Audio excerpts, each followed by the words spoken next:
guys, this is Comic Uno, and today I'm doing a review for Red She-Hulk issue 61, and this is actually one of the only Marvel Now titles that comes out once a month, so I'm very happy about that.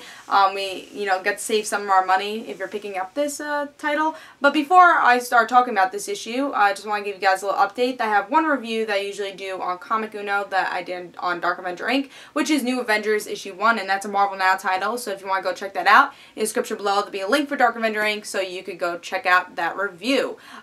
So yeah, let's talk about Red She-Hulk though and see what's going on.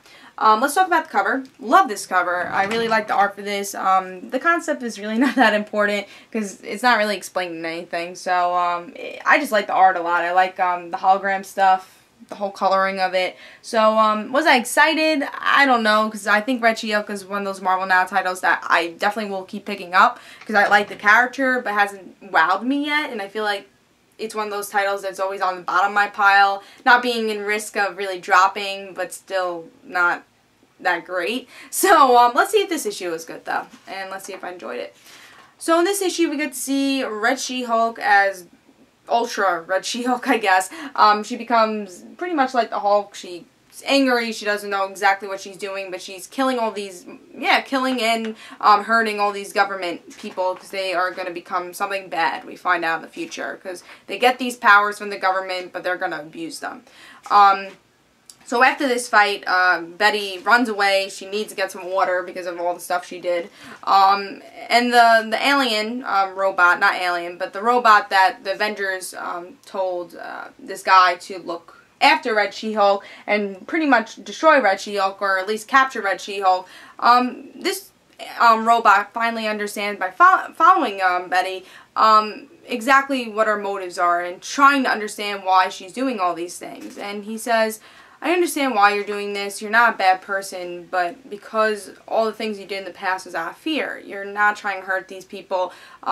If you're angry and you turn in the Red She-Hulk, you wouldn't have saved those people on the bridge. You wouldn't have made sure the Avengers had that bridge. The only reason you broke the bridge is because you were afraid the Avengers were going to capture you. And all these times you're just doing these things out of fear. So I really like that part actually, and I'll talk more about that after. But we get to see that robot guy, he understands what Betty's going through.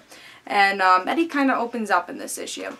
So Betty tells why she's actually trying to destroy these government people. She saw the future. It's not a good future, so that's why she's trying to stop the government. And then the robot understands. He's going to kind of be on our team for a little while. We'll see what happens with that. And that's it. That's what happens in the end of this issue. Not really a big cliffhanger, but we know the story is going to continue. I thought this issue was like all the other issues, just okay, nothing really special. I didn't enjoy the fight that much with the government people. I thought it was kind of boring, but I think in the end when we find out why Betty did this and why she went Berserker and Ultra Hulk, I would say, I think that's what really that scene was all about. It wasn't about the fight. I think it was about Betty going out of control and not being able to control herself, and that's why she's fearful. And I think if you look into that scene with the robot, that's what makes that scene okay. Yeah, in the beginning you're like, oh, this is a little boring, but once you get past that, it actually is a good issue. And I think one thing I've been really wanting with Red She-Hulk is to get to understand why Betty is doing all these things. We haven't had an issue ever since Betty turned into Red She-Hulk that we understand why is she doing these things, how has she changed. And with this we get to see her open up, and I think I did like that, and I think it was a short portion of this issue, but it was enjoyable, and I think the whole scene was really good, and that's why this issue is going to be worth picking up. If you like Red She-Hulk, you have no idea why she's doing these things, I think it's understood, and she finally opens up to somebody and get to see the old Betty for once.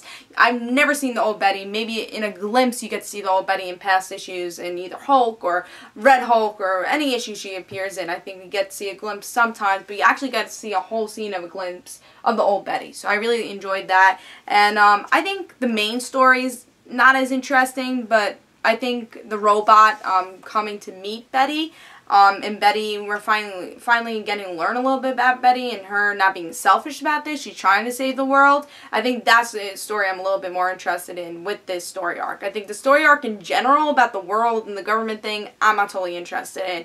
But the story, what Betty's trying to tell, and the robot kind of becoming friends, and finally Betty maybe having a friend is what I'm interested in. So I thought this was an okay issue, you know, nothing that special, but there is special things in it. I think if you look into that character, if you look into Betty's character, then you're going to enjoy this. If you look into the whole story arc, you're going to be like, yeah, this is like, you know, it's not that great. But I think this issue does have stuff that you're going to want, and that's why I'm going to give it a 3. It wasn't a perfect issue, and there's definitely things you could fix with it, and the main story could definitely be more interesting, but I think this is definitely worth picking up. If you want to learn more about Red She-Hulk, I think this story is developing to learn more about her, and I think she will grow with this series. I think after the story arc, this series will grow and maybe get better story arcs, so that's why I am holding on to it. And yes, it might not be one of my favorite Marvel Now titles, but still I feel like it is worth picking up. So I'm going to give it 3 stars. The art wasn't so great when, I keep saying almost Jen, because She-Hulk is Jennifer Walters and Red She-Hulk is Betty, but it's Betty. So anyways, the art was yeah, so you can see it wasn't that great. Like I don't think it's bad, but it's not anything special either with the art. So it's okay.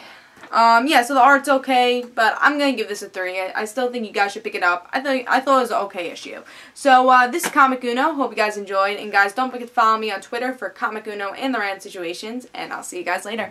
Bye, guys.